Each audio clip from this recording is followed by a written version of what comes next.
9:44 hablamos del tiempo y cambio climático en nuestro Eco Despierta con Ana Sevilla. ¿Qué tal, Ana? Buenos días. Muy buenos días. Hoy hablamos de la COP, la Conferencia Anual de Naciones Unidas, en la que se debate sobre el cambio climático.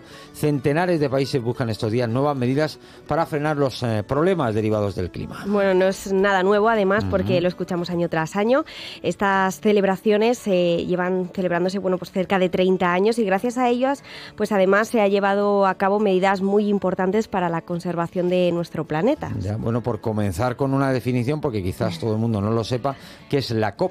Bueno, pues las siglas COP significan en español Conferencia de Partes, representa a todos los firmantes de la Convención de Naciones Unidas que, como decíamos, pues abordan y debaten cada año sobre el cambio climático y sus consecuencias. ¿Cuándo surge? Pues como decimos, viene desde años atrás, fue firmado en el año 1992, nace gracias a la Cumbre de la Tierra, celebrada en Río, aunque no es hasta 1994 cuando esta cumbre entra ya en vigor. Es en ese momento cuando surge el primer tratado internacional, el más importante hasta el momento, para luchar contra el cambio climático y el calentamiento global. Es, digamos, desde ese año cuando ya se pone en valor, se pone sobre la mesa que es un problema que hay que ir atajando. ¿Y cuántos países participan en la COP? Pues la COP está formada nada más y nada menos que por 197 partes. Entre ellas, por supuesto, está la Unión Europea, y desde 1995 se lleva a cabo esta reunión mundial de 2 semanas al año, cada año pues en un continente distinto. Durante esta conferencia, los países ricos y los países pobres deben ponerse de acuerdo para limitar el calentamiento global.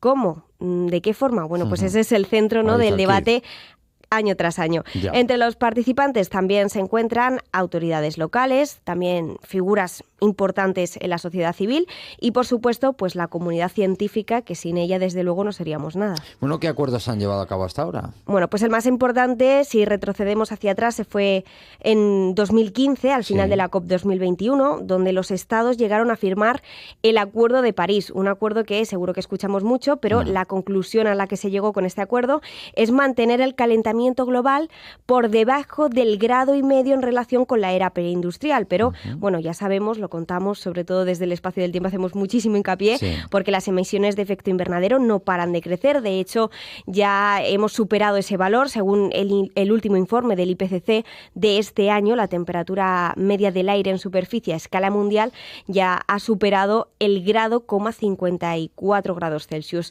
Todavía, en definitiva, pues el problema es que seguimos consumiendo demasiados combustibles fósiles. Bueno, ¿y este año cómo marchan las negociaciones por allí? Pues malas noticias, porque la verdad es que van muy lentas comparadas con otros años. La conferencia termina previsiblemente mañana y aún no hay una conclusión clara. De hecho, se están planteando el hecho de alargar un poquito esta reunión porque, pues no llegan a un acuerdo entre países ricos y países pobres, no llegan a una conclusión clara. Este año el tema principal precisamente es la financiación. Es un tema además bastante complejo y por eso hemos tirado, pues de esas personas que están allí y que pueden saberlo mejor que nadie. Hemos hablado esta semana con Pablo Morente. Él es miembro de la Conferencia de Juventud de España y está allí, como decíamos, en Bakú, en la capital de Azerbaiyán, que es donde se está celebrando este año esta jornada. ¿Dónde está el atranque del debate? En el cuánto dinero hay que poner, ¿no? Porque los países del sur global lo que piden es trillones de dólares en financiación, porque las cifras son elevadísimas si queremos corregir y mitigar el cambio climático. Y habrá que ver de dónde sale ese dinero y cómo se gestiona. Y por otro lado, ¿qué países deben pagar?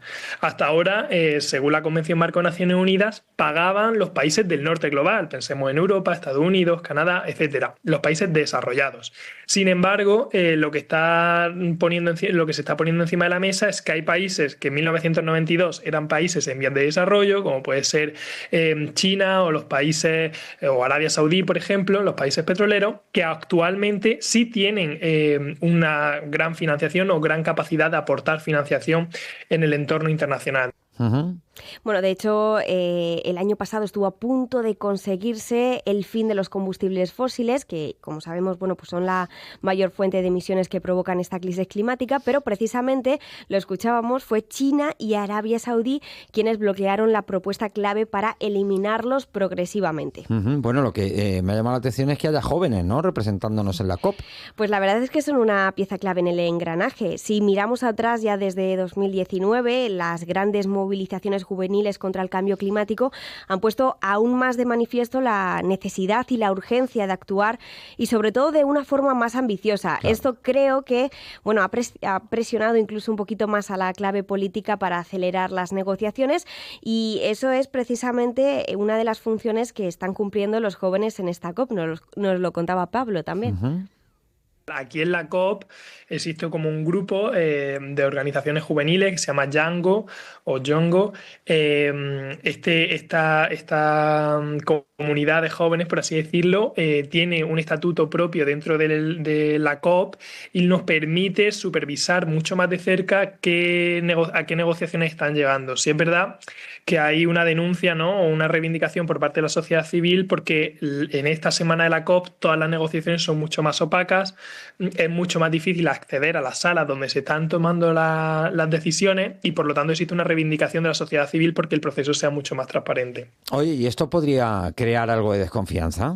Bueno, pues la verdad es que, como bien escuchábamos a Pablo, debería de hacerse con total transparencia, pero aún así, Pablo insiste, pese a todo, la COP funciona y es muy útil para nuestro planeta. Esto nos decía.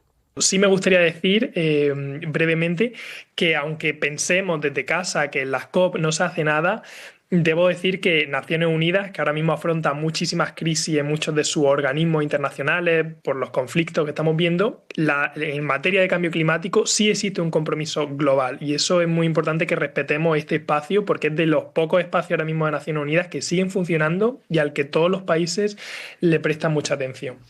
Bueno, Ana, respecto al tiempo, hoy tenemos un día otoñal, típicamente otoñal, Sí. y bueno, mucha gente se pregunta cuándo va a llegar el frío, porque va llegando pero muy poquito a poco, Nada, ¿verdad? de hecho, hoy va a ser el día más fresco de toda la semana y aún así no estamos teniendo temperaturas No. frías. Ujú. Es cierto que hoy vamos a marcar entre los 13, 16 grados en capitales de provincia, aquí en la región, pero si lo comparamos con las temperaturas que son habituales para esta época del año, seguimos con valores por encima. Muy por De encima. hecho, tenemos Ujú. el continente europeo ajeno a toda esta situación que estamos viviendo en nuestro país.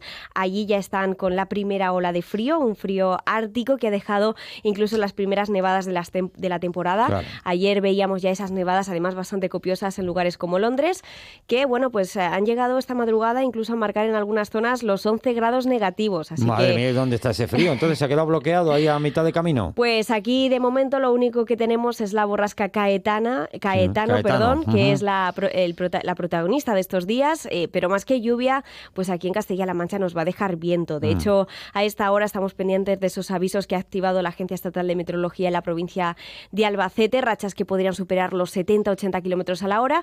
Hoy va a ser un día bastante gris, bastante plomizo. Otoñal. Sí, otoñal, un poco así raro, ¿no? Sí. Pero más que lluvia va a ser nube, porque Ya. tendremos algún chubasco débil en las próximas horas, afectando de forma puntual a algunas zonas, pero ya decimos que va a ser anecdótico y ni mucho menos nos va a dejar grandes acumulados. Pues nada. Bueno, Ana, que tenga buen día. Igualmente. Muchas gracias.